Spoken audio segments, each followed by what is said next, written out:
Welcome to the Genius Talk podcast. I am your host Atul Raj from the bestemailmarketer.com, and today we have Guy Kawasaki with us. Guy, thank you so much for joining. Thank you very much. Yeah, it's Friday night. I'm in Honolulu, Hawaii. You cannot get much further from where you are to where I am. We are literally, opposite sides of the world right now. Yes, we are. Okay, so for our listeners who don't know you yet, how do you describe what you do today? Well, I am the chief evangelist of a company called Canva. Canva is an online design service. I am a podcaster. I have a podcast named Remarkable People. I am also an author. I have written about 18 books. My latest book is called Everybody Has Something to Hide. So I'm a podcaster. I'm a writer. I'm a speaker. I'm an evangelist. I also try to surf. I've been surfing in Goa, for example. You're doing a lot of things. Well, I'm old. I've had a long life. So, Okay, so what is one defining moment early in your career that completely changed your trajectory? well, there have been many. I'll tell you some of these key turning points. All right. So, actually, it goes back to elementary school. I'm from Honolulu, Hawaii. And in elementary school, a sixth grade teacher told my parents to take me out of the public school system in Hawaii, put me into a college prep system. If it wasn't for that conversation, I don't know where I would be because I got into this college prep school that led to going to Stanford. And, that's where I met the guy who hired me in the Macintosh division. So that sixth grade teacher changed the arc of my life. A couple years later, I had an English teacher in high school, and he was the toughest teacher I ever had. He really demanded good writing from us, so he changed my life too. Next thing, I believe it or not, I worked for a jewelry manufacturer while I was getting my MBA. And I learned in that jewelry company how to sell. We sold to retailers who sold to consumers. So we were B2B, not B2C. And the jewelry business is a very tough business. So I learned how to sell.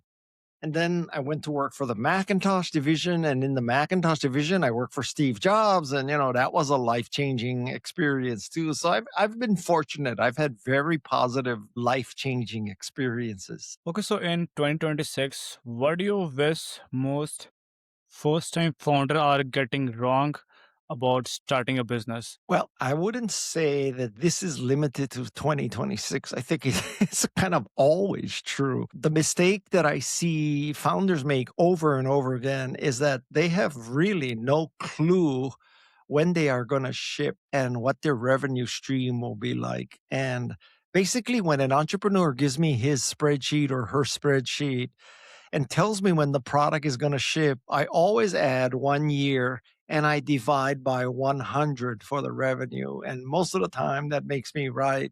So founders are, they are really, really, I would say, clueless about when they're going to ship and how hard it is to achieve revenue. And when you are that far off, and you're running out of money, that is a death wish. So I'm telling people that, if you've never shipped a piece of software, don't believe your engineers when they say they're going to ship in 3 months. If an engineer tells you they're going to ship in 3 months, it means they have no freaking idea. They're just guessing. If an engineer says they're going to ship in 3 days, then okay, it's 3 weeks. But if they say 3 months, it means we don't know. Okay, so if you had to compress part of the start into three non-negotiable principles for a new entrepreneur, what would they be? Okay. So if I gave you the three most important principles, I would say number one is you have to create the product that you yourself would like to use. I mean, this is contrary to most marketing, but I think when you create a product that you and your co-founder want to use, that's the most likely scenario for success. It's not 100%. Like Steve and Wozniak created the computer they wanted to use. Mark Zuckerberg created the social media site he wanted to use. Larry and Sergey created the search engine that they wanted to use.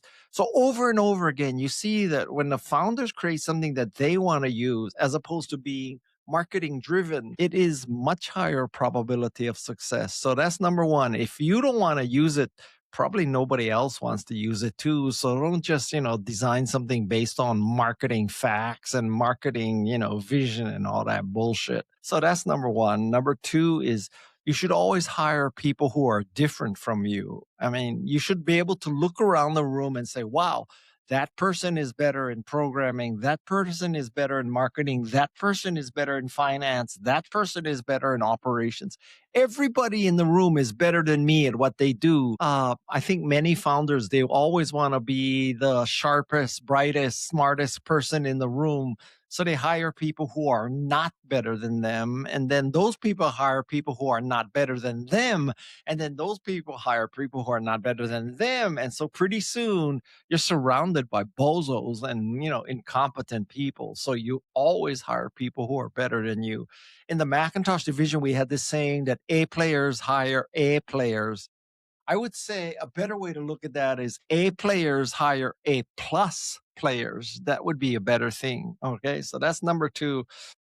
Number three is you should always work backwards from the customer. That you may have this particular expertise, you may like doing something, you've done it before, blah blah blah. That's not as important. What you have to do is, what does the customer want, not what you want to do. Which is why, going back to the first thing I said, it's very important, because in a sense, if you are the customer, it's very easy to work backwards from the customer because you are the customer.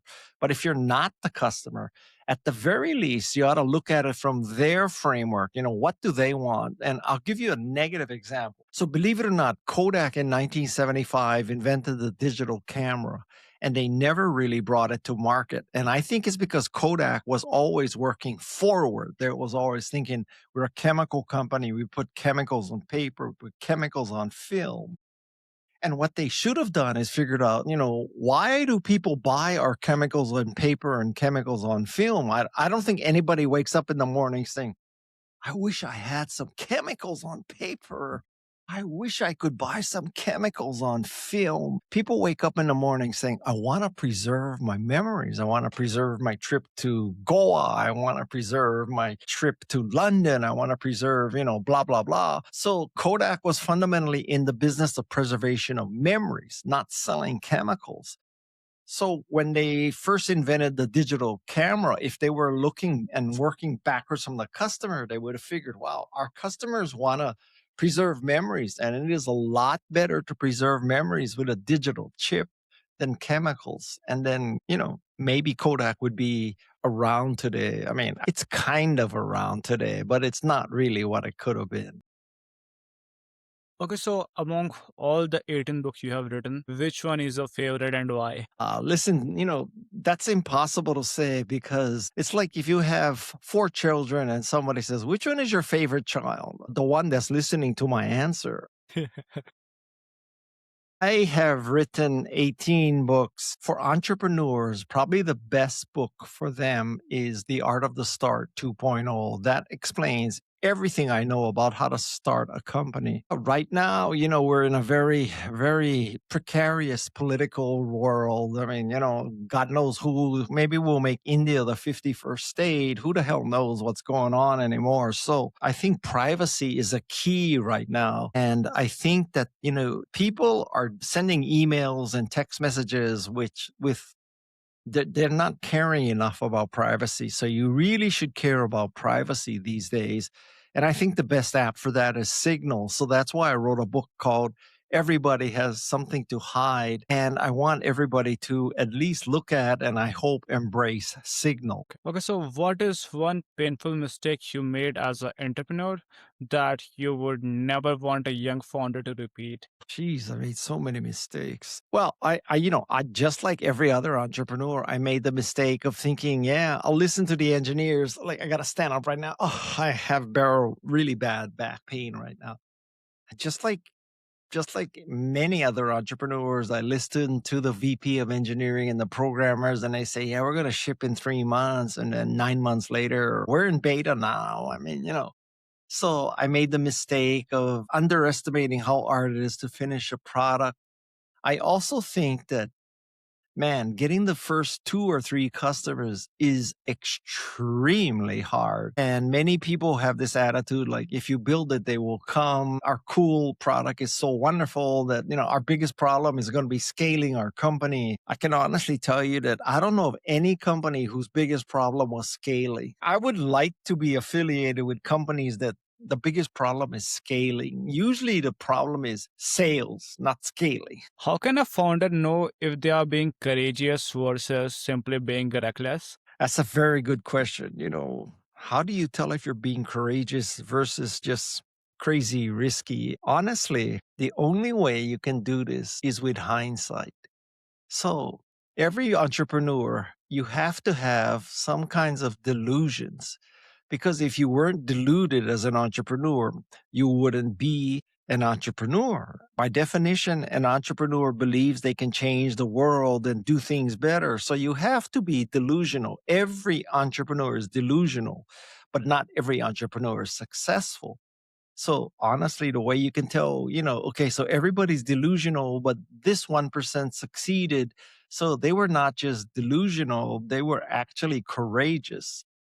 And the problem is that it's very hard to pick out when you look at all the entrepreneurs, which ones are reckless, which ones are delusionally crazy, and which ones are going to be successful. And that's why, 1 out of 100 companies succeed. And if you knew which one of the 100, you would only go to work for that one. You would only, finance that one. You would throw the other 99 away. But the problem is 100 companies have to start, and then a year later, maybe you can pick the 1, 2, 3, 4, 5 that might make it to the next step. But the only way to do that is the law of big numbers. Maybe AI can fix this, but I kind of doubt that too. Okay, so what is a belief about business or marketing you had couple decades ago that you no longer believe in? Thing like that I know. This is kind of depressing, but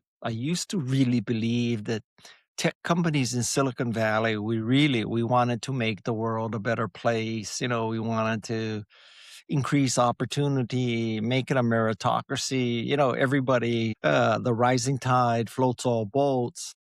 But I got to tell you, in the last few years, if you look at what all these billionaires are doing, it's hard to believe that they're really trying to make the world a better place. I swear that many Silicon Valley billionaires, all they care about is 2 things: crypto and long-term capital gains tax. That's all they care about. All they care about is crypto and tax, and all they care about is making money. They're not trying to make the world a better place. They're trying to make their bank account a better place.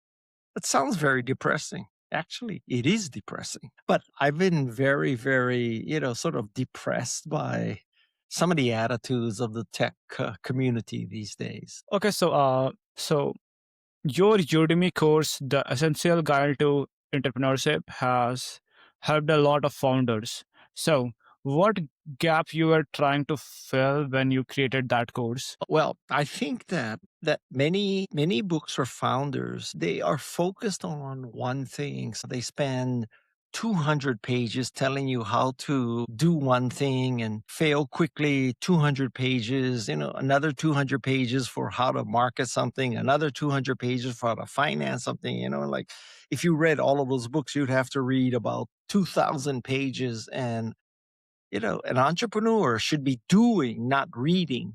So I tried to get the wisdom for all those major steps into one book that's 200 pages. That's the Art of the Start 2.0.